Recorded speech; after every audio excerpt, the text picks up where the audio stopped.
Harka fuunee akkam jirtan kabajamtoota daawwattoota Gadaa News Network keessummaa tokko qabanneetiin dhiyaanneetiin jira.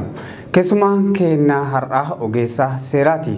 Haaluma yeroo biyya keenyatti ta'aa jiru irratti dhimmoota garaagaraa kaafnee mari'achuuf affeerreetiin jira. Turtiin keessan nu wajjin ta'uun affeeraa keenya. Tolee keessummaa keenya har'aa Dr. Hussein Turaa Waamichaa keenya tole jettee Toras Kaapitiin argamu keetiif ulfaadhu. Ayyee Usmaan isinis naafeeruu keessaniif hedduu galatooma. Hayyee haa ta'u akkuma beekamu Oromoo fi Oromiyaan yeroo ammaa haala hamaa keessa akka jirtu beekamaadha. Ajjecha artistii Oromoo Haacaaluu Hundeessaa hordofuudhaan hidhamuu hooggantoota qabsoo Oromootiin wal qabatee Oromiyaa keessatti mormiin guddaan ka'uudhaan lubbuun namoota 200 fi hanga 50 olii akka darbeetu gabaafamaatiin jira. Mee Haacaaluu Hundeessaa wareegamu akka nama tokkotti maaltu sitti dhagamee haalli Oromiyaa keessa jiru hoo maal quba qabdaa hoo kara ka'e kana wal qabate? Haacaaluu Hundeessaa wareegamuu gaafa dhaga'u amanuu hin dandeenye akkuma namoota biroo hedduu gaddi suni hanga ammaana keessaa hin baane. Haacaaluu Hundeessaa weellisaa qofa miti akkuma hundi keenya beeknutti agartuu fi sagalee uummata Oromoo ture. Sirbi isaa hundi uummata Oromoo jajjabeessuu hamileetti horuu wayita uummanni abdii kutachuuf ta'eyyuu jirra jedhee uummanni jiraachuu fi hamilee horatee akka qabsoo isaatti fufuu fi walumaa galatti Oromoo jiddugaleessa godhatee jireenya isaa akka jiraataa turee fi Oromoofis jedhee kan wareegame waan ta'eef Haacaaluun wareegamuun hedduu na gaddisiisee keessattuu akkaataan inni itti wareegame bu'aa siyaasaa irraa argachuudhaaf itti yaadamee karoorfamee waan ta'eef hedduu na gaddisiise. Isa hordofee haalli Oromiyaa keessa jiru akkuma waliin beeknutti jalqabumarraayyuu isa wanti ajjeesanii fi Oromoo miidhuudhaaf Oromoo irratti tarkaanfii fudhachuudhaaf keessumaayyuu hooggantoota qabsoo Oromoo kan ta'an kanneen akka Jawaar Mohaammed, Obbo Baqqalaa Garbaa, Hamzaa Booranaa fi kanneen amma maqaa dhoofnee fixuu hin dandeenye hedduu hidhamanii jiru. Wanti Haacaaluun ajjeefameef oolee osoo hin bulin ifa bahe jechuudha. Sunis gadda dabalataa, aarii dabalataa akka nama tokkootti natti uumee jira. Haacaaluun wareegamuu isaa qofa miti akkaataan inni itti awwaalames fedhii uummata Oromootiin ala ture osoo uummanni Finfinneetti sirni gaggeessaa kabajaan godhamee fi awwaalamuu qaba jedhee osoo uummanni falmu osoo uummanni gaafatu tuffiidhaan maanna dhibdeedhaan bakka ofii fedhanitti deemanii ni awwaalanii. Uummanni guyyaa san boo'icha irratti argamuudhaaf dhufes waraana itti bobbaasanii namni hedduu akka ajjeefamee dhageenyee hedduu gaddinee walumaa galatti mootummaan itti yaadee Haacaaluu ajjeese. Haacaaluun bakka bu'aa Oromooti. Inni ajjeefamuun akka Oromummaan yookaan sabboonummaan ajjeefamuutitti hubadhaanii tarkaanfiiwwan achias mootummaan kun uummata Oromoo irratti fudhataa jiru yoo laalu. Ayyaa ta'u galatoome Dr. Hussein amma kallattummaan gara ogummaa keetitti waa wal qabatanitti darbina. Akka seera Itoophiyaattis haa ta'u seera idil addunyaatti namni tokko shakkameetiin to'annaa seeraa jala yoo oolfamee jedhe hanga mana murtiitti dhiyaatee namni sun itti rageeffamee yakki isaa beekamutti namni kun shakkamaadha. Mootummaan Itoophiyaa wanti tibbana godhee jedhe akkuma dura kaasuuf yaallee ajjecha artistii Oromoo Haacaaluu Hundeessaatiin wal qabatee hooggantoota qabsoo Oromoo akka Jawaar Mohaammed, Obbo Baqqalaa Garbaa fi kanneen biroo Jawaarin dabalatee namoota 35 gaafumaa reeffi Haacaaluu Finfinnee irraa gara Ambootti geeffamaa ture san to'annaa jala oolchanii guyyaa booda ammoo mana murtiitti dhiyeessan. Namni tokko osoo waan duratti jedhe kana ragaan irra geeffamee yakki isaa hin baramin fuula isaa miidiyaa mul'isuudhaan akkanumallee abbaa yakkaa taasisanii waan garaagaraa irra dhiyeessuuni maqaa balleessiif olola oofuun kun bu'uura seeraa akkamii qaba? Gaaffii gaariidha Usmaanii. Akka seerri idil addunyaa jedhuttis akkasumas akka heera Itoophiyaatti namni yakka dalaguudhaan shakkame tokko mirga akka nama bilisaatti ilaalamuu qaba. Presumption of innocence kan jedhamu jira. isa bira darbanii olola miidiyaadhaan irratti oofamu. Yoo argitu ittuma yaadanii karoorfatanii siyaasaaf akka Hacaaluu ajjeesanii fi namoota achi keessatti dha'uu barbaadan dhayaa akka jiran argita. Karaa biraatiin ammoo namni shakkamee to'annoo seeraa jala oole tokko mirgoota heera Itoophiyaa jalatti fi seerota idil addunyaa kan mirga dhala namoomaa kabachiisan jalatti tumaman hedduutu jira.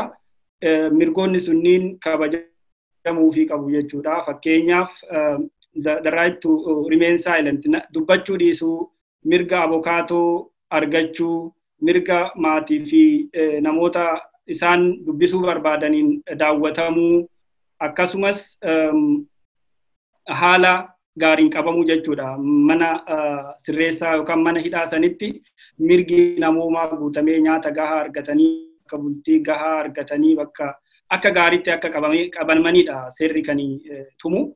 Haala amma dhageenyuun namoota qabaman keessaa gariin isaanii tumamanii akka miidhamanis dhageenyee jira. Mootummaan ammoo namoota dirqisiisee tumee dararee akka dhukkubbii itti dhagamu san irraa ka'anii uf yakkan taasisuu hin qabu. Fakkeenyaaf Shamsaddiin Tahaa tumamuusaa reediyoon Jarmanii kan Amaariffaan gabaasee jira. Kanneen biroos maal keessa akka jiran hin beeknu. Maaliif abokaatotaan daawwatamuu dhorkamee jira. Jawaar fa'aa maal keessa akka jiran hin beeknu. Baqqalaa Garbaa fa'aa, Hamzaa Booranaa fa'aa walumaa galatti namoonni kumaatamatti lakkaa'aman akka mootummaan jedhutti namni gara 3,500 olii to'annoo jala oolee jira. Ragaawwan an akka dhuunfatti qabu. Fakkeenyaaf Arsii keessatti namoonni amma to'annoo jala oolfamaa jiran dararaan hanga malee irra gayaa jira. Caccabsanii tumanii namni akka horoomatti hin deebine godhaa jiranii. Kunis akka seera Itoophiyaatii fi seerota idil addunyaatti Itoophiyaan fudhatteetti fudhatama hin qabu jechuudha. Mootummaan heeraa fi seera cabsee mirga namoomaa sarbaa jira jechuudha. Ayyee gaariidha. Mee garuma hoggansa qabsoo Oromoo kanneen amma mootummaadhaan mana hidhaatti darbataman himannaa mootummaan Itoophiyaa obbo Jawaar Mohaammed, obbo Baqqalaa Garbaa fi eegdota Jawaar dabalatee reeffi Hacaaluu magaalaa Finfinneerraa bakka dhaloota isaa Ambootti geeffamaa osoo jiru magaalaa Burraayyuu irratti akka danqamu taasisuu reeffaa humnaan fuudhanii Finfinneetti deebisanii waajjira Biltsiginnaa Finfinneetti argamutti humnaan seenanii akkasumas qondaalonni mootummaa walgahii irra jiraachuu waan beekaniif ajjeechaa waxabajjii akka bara darbee san deebisuudhaaf itti yaadamee waan godhamedha kan jedhu Jawaar Mohaammed fi Baqqalaa Garbaa dabalatee namoota 35 akkasumas eegdota Jawaaris jechuudha.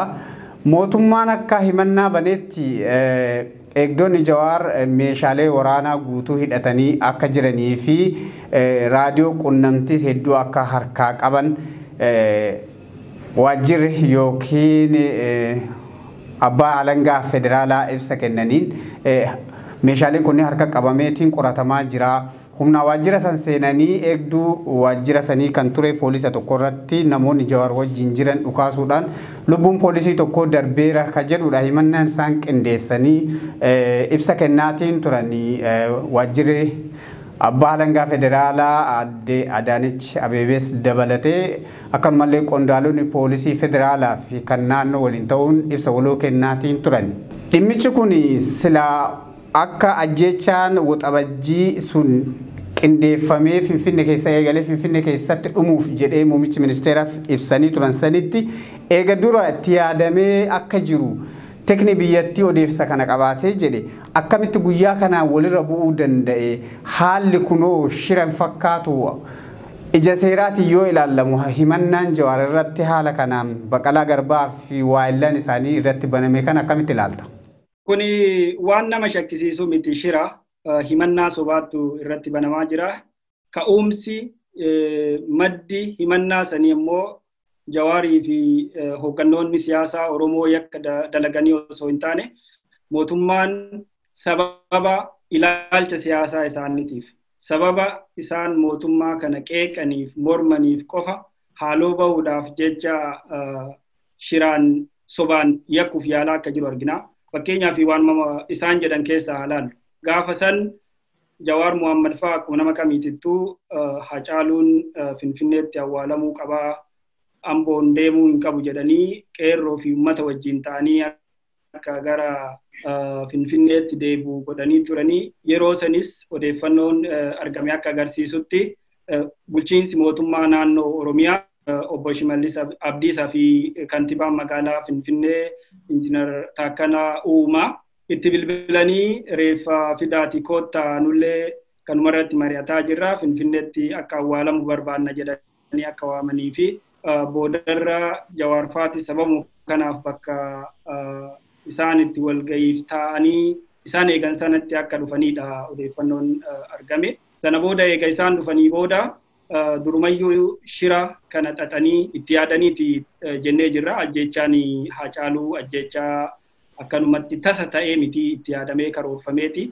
Kaayyoon ajjechaa sanii wal qabatee ta'es tokko namootuma mootummaa qeeqan kana keessattuu kan dhageettii uummataa qaban dhabamsiisuuf yookaan hidhuudhaaf isaan haaloo ba'uudhaaf akka ta'e beekamaadha. Sanuma hojiirra oolchanii eegdonni Jawaar mootummatu ramadee poolisoota mootummaati. Mootummatu ramadeef malee nama ofii qaxaratee miti. Meeshaan Jawaar fa'aa meeshaa seeraan alaa hidhatanii eegdonni Jawaar meeshaa seeraan alaa kilaashii 8 reediyoo qunnamtii 5 fa'aa wanni jedhamu kun diraamaa hin fakkaannedha. Maaliif jalqabumayyuu akkuma duratti jedhetti mootummatu itti hidhee eegdonni Jawaar kunis namoota samii gadi bu'an yookaan ammoo ardii keessaa ol biqilanii miti. Tole Dr. Hussein kanumaan wal qabsiisuudhaan dabalataa himannaan abbaa alangaa federaalaa obbo Jawaar Mohammad irratti baneetiin jedhe waan baatii 9 dura ta'e ajjechaa yaalii humnoota mootummaatiin obbo Jawaar Mohammad irratti aggaamame wal qabate loltoonni mootummaa naannoo Oromiyaa keessatti namoota nagaarra dhukaasuun lubbuun namoota 80 olii darbeetiin ture beekamaadha. Dhimma kanarratti habashoonni obbo Jawaaritti gaafatamuu qabaadhanii yeroo dheeraadhaaf lallabaatiin turan. Haaluma saniin abbaa alangaa federaalaa erga Jawaar fa'aa to'annoo jala oolfamaniin booda ibsa kennaniin dhimmi sunillee ajjechaan dhimma namoota sanillee kana wal qabsiisuudhaan himannaa Jawaar irratti qindeessaa akka jiranidha kan ibsan. Wanti waggaa tokko ga'e kun waanuma murni tokko gaafatee fi himannaa isaanii kanarratti dabaluun bu'uura seeraa qabaa, ija seeraatiin akkamiin ilaalama akka Itoophiyaatti akka addunyaatti? Kunillee shira dabalataati. Egaa mootummaan namni akka dalagee yoo jiraate yeroo waggaa tokko keessatti dhiyeessuu inuma danda'anatti fakkaate yoo yakki dalagame jiraate. Garuu dhimmi suni yakkamoo yakka miti yoo yakki kan dalagamu taate eenyutu itti gaafatama ka jedhu haa laallu. Yaaliin ajjechaa Jawaar Mohammad irratti godhame sun ifaan ifatti bilbilanii halkan keessaa sa'aatii 6 erga darbe booda eegdonni isaa osoo isatti himin suuta jedhanii meeshaa isaanii qabatanii akka bayanidha kan itti himame. Kun ammoo waan iccitiin godhamee miti. Sagaleen koomaandara ergaa kana dabarsee ajaja kana dabarsee waraabamee ummataaf ifa ta'ee jira. Yeroo san Jawaar Mohammad haala isaan ajajan saniin eegdonni dhiisanii osoo biraa bayanii Jawaar Mohammad yeroo sanatti ni wareegama ta'a. Yaalii amma Hacaaluu irratti ajjechaa Hacaaluu irratti raawwatame waan fakkaatu kana raawwachuudhaaf akka yaalamaa ture ifa gala jechuudha. Yoo yaaliin akkasiis irratti godhamu namni kamiyyuu seera addunyaatittis seera Itoophiyaatittis mirga necessity ka jedhamu jira. Baay'ee barbaachisaa waan ta'eef yeroo sanitti dhimmi sun ummataaf ifa ta'uu qaba.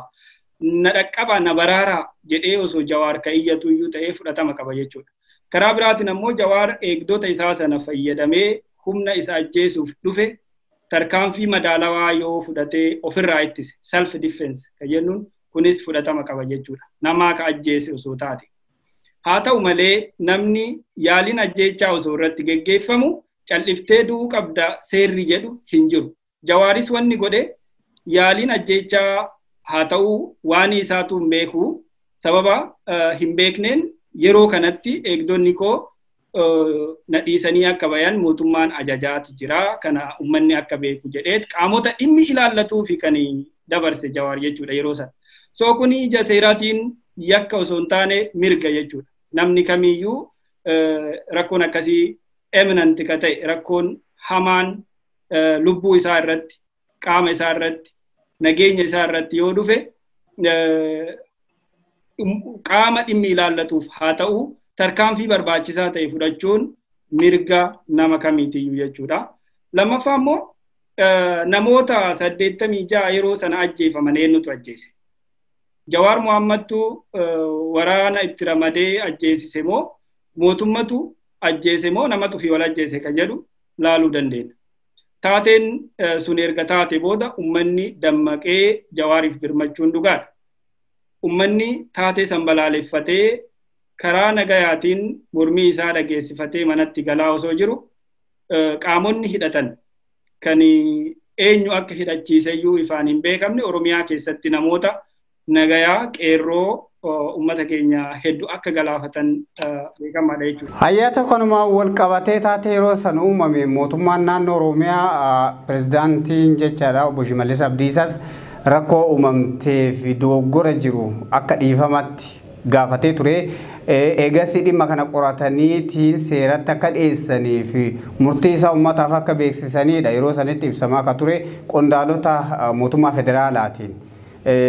Keessaa Dr. Abiyyiin gara baha Oromiyaa hundatti deemanii hawaasa wajjii waan kanarratti mari'ataa akka turaniif illee dhiibbaa san keessa mootummaan waan kana qulqulleessuu akka danda'uu fi kanan goone jechuudha haga sadarkaa kakachuu hundaganii haalatti turetu jira. Wanni kun bakka riphee akkuma duratti jedhe gaafii murni habashoota gaafatan qofaaf jecha shira kanaan walitti qindeessanii waan raawwatanidha akkuma atuu kaastee jette. Haa ta'u muummichi ministeera Dr. Abiy Ahmed akka jedhanitti dhimmi hidhamuu obbo Jawaar Mohammad Baqqalaa Garbaa fi namoota isaa wajjin turanii dhimma waxabajjiiwwan sadiini waan jedhu wayii kaasan. Waxabajjii sadiin kana fakkeenyaaf tokko ka gaafa hiriira deeggarsa muummicha ministeeraaf Finfinneetti baamee kan lammataa qondaalota naannoo Amaaraa haalatti ajjeefamanii fi kan sadaffaa ka Finfinnee kana jedhan. Waxabajjii sadan kana maalirraa ka'uudhaan dubbata muummichi ministeeraa jidduu sanitti ajjeechaa Haacaaluuti wal qabate waxabajjii sadan jechuudha ibsi kenname kun maalirraa ka'uudhaan yoo akka jedhamu taate Finfinnee keessa eegalee Finfinnee keessatti xumurraa waan jedhamutu ture gama odeeffannootti ka biyyaalessaa nu dhaqqabedha. Mootummaan tokko eega odeeffannoo akkasii durseetiin ni qabata hanga sadarkaa san ga'u lubbuun namaa darbutti maaf eege eegasii hoo wanni kunoo dhuguma itti yaadameetiin waan dalagamaa jiru moo shira Haacaaluu ajjeesanii ittiin Jawaarii fi namoota isaa wajjin duran hooggantoota qabsoo Oromoo itti hidhuudhaan waan yaadamedha. Akka ani hubadhetti hundi isaaniitu shira. Waxabajjiiwwan sadiinitti maaltu hojjetame jennee of duuba deebinee gabaabinaan yoo laalle waxabajjii jalqabaa irratti muummichi ministeeraa haasawa osoo taasisu uummanni miliyoonota lakkaa'aman bayanii addabaabaayii masqalaatitti simatanii haasawa osoo godhan boombii wayii darbamte namoonni muraasni du'anii jiru. Garuu yeroo sanitti muummichi ministeeraa akkuma har'aa kana televizyiinii irratti baheet waraabeeyyii guyyaattu yakka kana raawwatee hin milkaa'anii Itoophiyaan hin diigamtu jedheet bira darbe. Wanti nama ajaa'ibu namoota yakka kana qindeessan kan faayinaansi godhan kan karaa adda addaatiin gargaaranii fi kan raawwatan hundaayyuu qorannee seeratti dhiyeessina jedhanii waadaa seenanii waadaa sunis achumaan bishaan nyaatee hafe.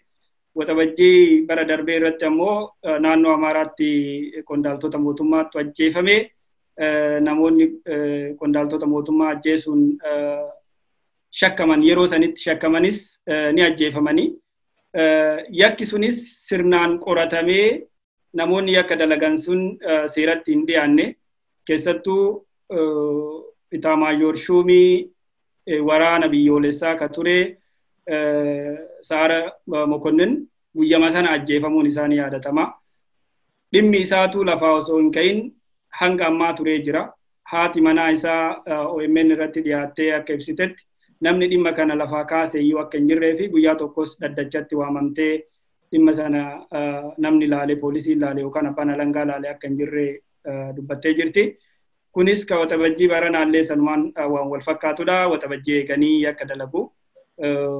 Waxabajjii maaliif akka filatamillee hin beeku garuu mootummaan ufuma karooroo fi waan yaadee hojirra oolchee waan dubbate natti fakkaata. Biyyi waxabajjii sadiin jennaan akkaataa itti wantoonni raawwatamanii fi taateewwan kun akkaataa wal duraa duubaan dhufanii fi akkaataan isaan itti raawwatan walumaa galatti wal fakkaata. Ibsi mootummaan kennus wal fakkaata jechuudha.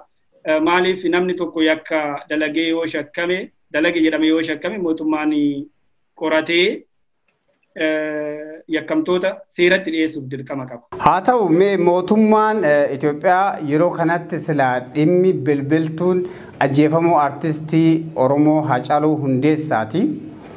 Haa ta'u dhimma ajjeefamuu Haacaaluu Hundeessaa kana moggatti dhiisuun mootummaan xiyyeeffannoon isaa yeroo ammatti qondaaltota yookiin namoota siyaasaa qaroo uummataa ta'an kanneen Oromoo adamsanii mana hidhatti guuruu fi olola garaagaraa irra oofutu mul'ataatiin jira. Ajjeechaan isaa inumaayyuu dagatamee qaama yookiin namoota isa ajjeesan adamsanii seera dhiyeessanii gumaa Haacaaluu baasuu yookaan dhugaa Haacaaluu baasuu irratti mootummaa yeroo ammaa kana hojjetaatiin jiru. Irra caalatti uummata ajjeesuu, warra hiriira bahe doorsisuu, hidhuu fi dhabamsiisuu irratti hojjetaatiin jira. Dhimmi Haacaaluu kun shiraanis haa ta'u qaamni ajjeesee isaa beekamuu dhabu mootummaan waa isaa kana laaffisee qondaalotuma siyaasaa Oromoo kanarratti xiyyeeffachuun kunoo maali? Egaa Haacaaluu mootummaan mataa isaatii itti yaadee haa ajjeesuu, namni biraa haa ajjeesuu kana silaa mootummaan qoratee yakkamtoota seeratti dhiyeessuudhaan gabaasa uummata dhiyeessuu qaba ture. Haacaaluun gaafa ajjeefame booda hunduu kabooyu argine muummichi ministeeraas Haacaaluu waggaa 10 oliif beekaa hiriyaa kiyyaa Haacaaluu dhabuun hedduu na gaddisiise jedhee dubbatee Shimallisii fi Takkalaa Uumaas televezyiinii irratti yoo bo'an argine. Haa ta'u malee boodarra wanti gochaan mul'ate waan isaan dubbatan saniin kan wal faallessuudha. Namni waggaa 10 wal beeku akkamitti boo'akee irratti hin argamne namni waggaa 10 si beeku. Warri Ambootti dhalatee waliin guddanne jedhus yoo xiqqaate taaziyaa yookaan boo'a sana dhaqanii Haacaaluu kabajaadhaan geggeessuu maaltu isaan dhorke jettee yoo yaaddu walumaa galatti waan karoorfatamee itti fayyadamuudhaaf achi keessaa dhimmi itti baamuudhaaf deemametu jira. Haacaaluu sirna gaggeessaa kabajaa taasisuu fi nafee namoota biraa hidhuu ajjeesuu fi dararuutu itti fufe. Kuni waanuma ifatti baheedha waan iccitii qabu miti. Inni biraa immoo mootummaan Itoophiyaa muummichi ministeeraa Dr. Abiy Ahmed dabalatee akkasumas haati halangee federaalaa Aadde Adaanech Abeebee olaantummaan seeraa ni kabajamaa namni kamiyyuu seeraa gadi malee seeraa olii miti jedhanii ni dhaadannoo garaagaraa dhageessaatii turanii. Dhuguma Itoophiyaatti olaantummaan seeraa ni kabajamaa? Egaa haga ammaa tarkaanfiiwwan mootummaan kun fudhatee yakkoota hojjetaman gurguddoo fakkeenyaa fi yakka qondaaltota mootummaa irratti raawwatan. Itaamaayoor Shuumii waraanaa Saaraa Mokonnin ajjeefamee namni isaa ajjeese seeratti hin dhiyaanne. Eenyutu seeratti dhiyaata? Olaantummaan seeraa silaa kabajame ka jennu silaa yakki kun ifaan ifatti daddacha uummanni illee daawwachuu danda'uun ifaaf bilisaan qoratamee namoonni yakka kana raawwatan murtii argatu ture. Olaantummaa seeraa yoo jennu baay'ee mootummaan namoota fedhe akka fedhetti ajjeesaa yookaan ammoo seera jiddugaleessa godhatee ulee godhatee uummata tumaa yookaan adaba jechuu miti. Amma heera Itoophiyaa keewwata 9 keewwata xiqqaa tokko yoo laalte heerri biyyattii sanii heerota biyya san keessa jiran hundaayyuu olii akkasumas ammoo gochi qondaaltota mootummaa fi duudhaan kamiyyuu heera kanaan kan wal faallessu yoo ta'e kufaa ta'a jedhee ifaan ifatti tumee jira. Abbaa alangaa federaalaas ta'ee kan naannoo yakki tokko seeraan qoratamee namni yakka san dalage maqaa dhayamee jechuudha. Ragaan sanadaa yookaan ammoo ragaa adda addaatu jira. Ragaan sun itti qindeeffamee itti ragsiifamee mana murtiiti jechuudha. Nama tokko yakka dalage moo hin dalagne jedhee kan itti murteessu yookaan ammoo bilisa baasu. Haala amma deemaa jiruun garuu akkuma gaafa dura televezyiinii irratti bahee muummichi ministeeraa waraabeeyyii guyyaati jedhe waraabeeyyiin guyyaa sun eenyu akka ta'e hin ibsine. Amma ammoo miidiyaa irratti bahanii wayyaanee fi abaa'oo shaneetu kana raawwate jedhaa jiru. Olaantummaan seeraa yoo isaaniif galee jira taate olaantummaan seeraa kana jechuu miti. Nama ilaalcha siyaasaatiif waan mootummaa mormaniif qofa hidhuu dararuu fi ajjeesuun olaantummaa seeraa kabachiisuu osoo hin taane olaantummaa seeraa balleessuudha. Olaantummaan seeraa Itoophiyaa keessatti kabajamaa hin jiru. Olaantummaa seeraa jiddu galeessa godhatee mootummaan hojjetaa jiru hin jiru. Akka ilaalcha kiyyaatitti mootummaa kufetu jira Itoophiyaa keessa. A failed state kan jedhamu santu. Ayyaa ta'u irra deddeebiidhaan tikni mootummaa biyyattii mana jireenyaa obbo Jawaar Mohammadis yeroo baay'ee irra deddeebanii sakataa akka duraan odeeffannoo qabna. Inni biraa ammoo guyyoota muraasaan dura gareen abukaatoo tokko kan nama ja'a of keessaa qabu hidhamtoota yookiin hooggantoota Oromoo kanneen mana hidhaa jiran kana dubbisuudhaaf beellamni qabamee fi wayitii isaan dhaqanitti ammoo ajajni mana hidhaa maakalaawii sanirraa itti kenname dubbisuu akka hin dandeenye olirraa ittifamne ka jedhu warri ogeeyyiin seeraa kunniin dhaqanii Jawaar faallee qunnamuu hin dandeenye. Namni tokko akkuma jalqaba ati kaastee jette mirga abukaatoo isaa argatee wajjin haasa'u wajjin dubbachuu wajjin marachuu ni qaba akka seera Itoophiyaatti illee jettee turte. Namni tokko fakkeenyaaf shiraan haa ta'u yakka wayii dalagee mana hidhaa seenee jira. Abukaatoo dhoggamuun kunoo maali? Akkamitti ilaalama? Fakkeenyaaf namni kun shira siyaasaatiin illee haa hidhamu. Maaliif ittifamanii wanti kunoo hangam olaantummaa seeraa jedhamu isa eegsisuu danda'a abukaatoo irraa ittisuun kun? Kunillee wanti agarsiisu mootummaan namoota kana kan hidhee adabaa jiru sababa ilaalcha siyaasaa isaaniitiif malee sababa isaan yakka dalaganiif akka hin taanedha. Yakka dalagee osoo shakkame namni tokko wanni akka abukaatoodhaan waliin argine gootuuf hin jiru jechuudha. Olaantummaan seeraa isaan faarsan sun soba ta'uu asirraa hubanna. Namni yakka dalaguudhaan shakkamee to'atame kamiyyuu hin dubbadhu jechuu mirga qaba. Mirga callisuu qabda jedhee gorsuu ka qabu abukaatoodha sila. Abukaatoo guyyama jalqabaatti to'atamerraa hanga abukaatoon kiyya naa dhufutti hin dubbadhu jechuu mirga qaba. Namni inumaa bira darbee seerri maal jedha? Yoo sababa maallaqaatiin hiyyummaatiin namni tokko abukaatoo qaxarachuu yookaan bitachuu hin dandeenye mootummaan qaxaruu fi akka qabu abukaatoo dhaabuu fi akka qabu ifaan ifatti heera mootummaa irra taa'ee jira. Kun ammoo dunuunfataniituma waanuma xiqqoollee hin fakkaanne hojjetaa jiru mirga namoomaa sarbuudha kun. Addunyaan guutuun isaan taazabaa akka jirtu waan hubatan natti hin fakkaatu. Nama hidhanii kaanii abukaatoodhaan waliin argitu jechuun yakka guddaadha. Oromiyaa keessatti nus namoota hedduu bilbilaan qunnamuu yaallee turre neetworkiin gam tokko badullee hanga ta'e bilbilli ni hojjeta. Akka odeeffannetti Oromiyaa bakkoota hedduutti hidhaan jumlaan itti fufaatiin jira. Keessattuu halkan mana namaa humnaan cabsee waraanni maqaa bifti isaan beekamne wanti isaan haasan hin beeknetu nu miidhaa jira hidhatti nu guuraa jiranii. Ajaja mana murtii malee manni namaa cabsamee humnaan seenamaa jira. Hidhaan eessa nama akka geessan hin beekamu jechuudha. Uummanni rakkoo keessa jirtu yeroo hedduu nutti himaatiin ture. Olaantummaan seeraa Itoophiyaa keessa ni jira jedhanii qondaalonni biltsiginnaa ni haasa'anii garuu haala amma qabatama argaa jirruun olaantummaan sunillee hin mul'atu. Oromiyaa keessatti fincilli mormiin uummataa akkuma itti fufeetti jira. Humna waraanaatti ukkaamsamuu, reebamuu, ajjeefamuun illee yoo itti fufee jedhe. Biyya alaa kanattis uummanni Oromoo guutuu addunyaa irra jiran qabsoo finiinsanii itti fufaatiin jiranii. Mee jiddumaan ammoo uummanni Oromoo qeerroon Oromoo muuxannoo Oromoo Pirootestii asiin dura qabdanirraa atis hordofaa turteerta waan ta'eef mee uummata biyyaati maal dhaamta akkanumallee uummata Oromoo guutuu addunyaarra hiriira ba'anii sagalee isaanii dhageessisaa jiran yoo maal dhaamta gabaabsiituma?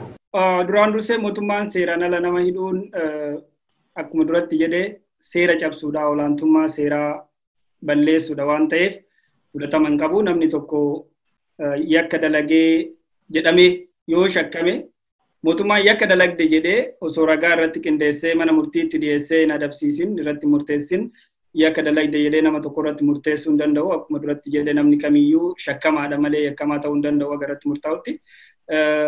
Yoo nama qabanis mana murtii irraa waraqaa kanaaf isaan eeyyama argachuu qabu jechuudha. Eeyyama mana murtii. Eeyyama mana murtii malee nama hidhanii sana booda ammoo nama dararuun fudhatama hin qabu. Oromiyaa keessatti mootummaan federaalaa seenee nama qabuus hin danda'u akka seeraatitti tasgabbii fi nageenya Oromiyaa kan kabachiisuu qabu mootummaa naannoo Oromiyaati. Wanni dhagaa jiru garuu namoota afaan Oromoo hin beekne ka maalummaan isaanii hin beekamnetu mootummaa federaalaatiin biyya keessa gadhiifamee nama dararaa jira. Kunis fudhatama hin qabu. Federaalizimii dhugaa ijaaruuf deemna jedhanii garuu federaalizimii gochaan diiganii caccabsanii jiru. Kunis waan fudhatama hin qabnedha. Waan Oromoon gaafataa turee fi gaafachaa jiru keessaa sirni federaalizimii sabdaneessaa jiru kun osoo hin tuqamin hojiirra akka oolfamudha. Kanas mootummaan caccabsaa jira. Karaa biraatiin ammoo hidhaa ajjeechaa fi sodaachisuun uummata Oromoo qabsoorraa duubatti akka hin deebifne uummanni Oromoo wayyaanee duras warra ture Mangistuu Hayilamaariyaam kuffisuu keessatti qooda guddaa qaba. Wayyaanee ammoo kan baankii fi taankii hanga funyaanitti hidhatee kuffisuudhaan isaan iyyuu kan aangootti isaan baasee uummata Oromooti. Uummanni Oromoo waan mootummaan godhu kana laalanii abdii waan kutatanii miti, waan gabrummaa ofitti dhiisanii miti. Uummanni Oromoo yoo hiite hunda isaa hiitee fixa malee, yoo ajjeefte Oromoo miliyoona 50 ajjeeftee balleessita malee namni fedhii isaatiin alatti, fedhii ofiitiin alatti osoo mirgi isaa hin kabajamin si jalatti bulu hin jiru waan ta'eef kun hubatamuu qaba. Uummanni keenya immoo akkuma asiin dura qabsaa'aa turetti tarsiimoo qabsoo karaa walootiinis haa ta'u karaa adda addaatiin baafatee hojiirra oolchuudhaan mootummaa kana ofirraa darbuu ni danda'a. Kana gochuufis hojjechaa jira. Sana cimsee itti fufuu qaba. Isa keessaa amma lagannaan gabaa labsamee jira. Kanarratti ani wanni jechuu barbaadu uummanni keenya biyya sana qotee horsiisee kan nyaachisu uummata Oromootii fi biyyee Oromiyaati. Garuu kan garbuu xaafii qamadii dhadhaa damma Oromiyaa nyaate hundiyyuu deebi'ee Oromoo nyaataa jira waan ta'eef yeroo kana keessatti waan salphaan uummanni Oromoo godhuu danda'u waan ofii oomishe waan ofii qabu kana gabatti dhiyeessuu dhiisudha. Uummanni keenya akkuma asiin dura godhaa turetti garbuu gubatee rajaa dhuggee yeroo tana dabarsuu ni danda'a. Qamadii fi xaafii duraa isatu oomisha waan ta'eef gabatti wanni isa dhiyeessisuudhaaf isa dirqisiisuu hin jiru.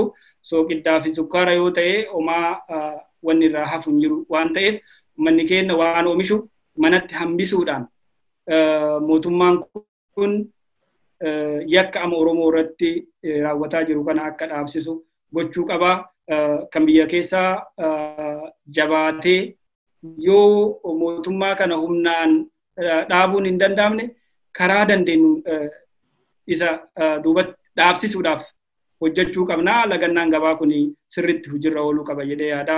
Egaa akkuma arginutti biyya keessatti hooggantoota siyaasaa keenya aktiivistoota bebbeekamoo akka Jawaar Mohaammed Hamzaa Booranaa fa'aa hidhanii sagalee uummata biyya keessaa ukkaamsanii jiru. Kan isaan hawwan uummata ukkaamsuudha, sagaleen isaanii akka hin dhagaamne gochuudha. Uummanni biyya alaa ammoo kana fashaleessuu qaba. Sagaleen uummata biyya alaa jiraatu kan duraa caalaa harka 10 dabaluu qaba jedhee yaada. Maaliif namoonni akka Jawaar, namoonni akka Hamzaa Booranaa, namoonni akka Baqqalee Garbaa fi Beetii faallee osoo nambisin namoota baay'ee hidhaa jiru waan ta'eef halkanii guyyaa hojjechuudhaan sagalee uummataa baasuudhaan addunyaan yakka mootummaan Abiyyi Oromoo irratti raawwataa jiru kana akka dhageettu akka hubattu gochuudhaaf daasporaan halkanii guyyaa hojjechuu qaba. Wanni haga ammaatti hojjetamaa jiru hedduu kan nama boonsudha. Kun ammoo cimee itti fufuu qaba. Uummanni keenya hojii dhiisee hirriba dhiisee qabsaa'aa jira. Dhugumatti kun waan nama gammachiisudha, waan nama boonsudha. Mootummaa sana ammayyuu hamma ta'e rifachiifnee jirra. Mootummaa sodaattuudha, mootummaa dabeessaa. Mootummaan yaada sodaata. Mootummaan yaadaan falmee dirree dimokiraasii irratti mo'achuu hin dandeenye humnaanis mo'achuu hin danda'u. Mootummaa jechuun uummataa bakka uummanni mormetti, bakka uummanni waliin hin dhaabatinitti ni kufa waan ta'eef uummanni keenya gama tokkoon sagalee dhageessisuudhaan yakka kana saaxilu. Gama biraatiin ammoo waanuma harkaa qabu lagannaa gabaa kana keessatti illee hirmaachuu qaba. Fakkeenyaaf maatiidhaaf maallaqa biyyatti kan ergu yoo ta'e daasporaan baankiidhaan karaa seeraatiin erguu hin qabu jechuudha. Maaliif maallaqa daaspora irraa argatu san reemitansiidhaan qawwee bitee uummata keenya ajjeesisa waan ta'eef saantima tokkos yoo taate uummanni keenya mootummaa kanaaf kennuu hin qabu waan mootummaa san fayyaduu danda'u daandii qilleensa Itoophiyaas ta'ee waan mootummaa fayyaduu danda'u walumaa galatti lagachuu qaba jedhee yaada. Tole Dr. Hussein Turaa Finlandirraa haala yeroo irratti keessattuu dhimmoota seeraan wal qabatan ilaalchisuudhaan ibsa nuu kennaa turteef ulfaadhu yeroo biraatiin ammoo mata duree biraatii walitti deebinaa abdii jedhuun qaba. Egaa kabajamtoota daawwattoota Gadaa News Network qophiin keenya kan hangammaa daawwachaatiin turtanii waan hordofaa turtanii ulfaadhaa galatoomaa isiniin jecha qopheessaan qophii kanaa aan Usmaan Baayuuti. Ogeessi kaameraa fi qindeessaan suur-sagalee ammoo Abdii Jamaal ture. ulfaadhaa fayyaataa horaa bulaa Dr. Hussein Turaas galatoomii ulfaadhu isin jenna. Ayyee isinillee hedduu galatoomaa Gadaa News Network hojii boonsaa hojjetaa jirtanii jabaadhaa uummanni Oromoos wajjin jira nullee wajjin jirra jabaadhaa galatoomaa.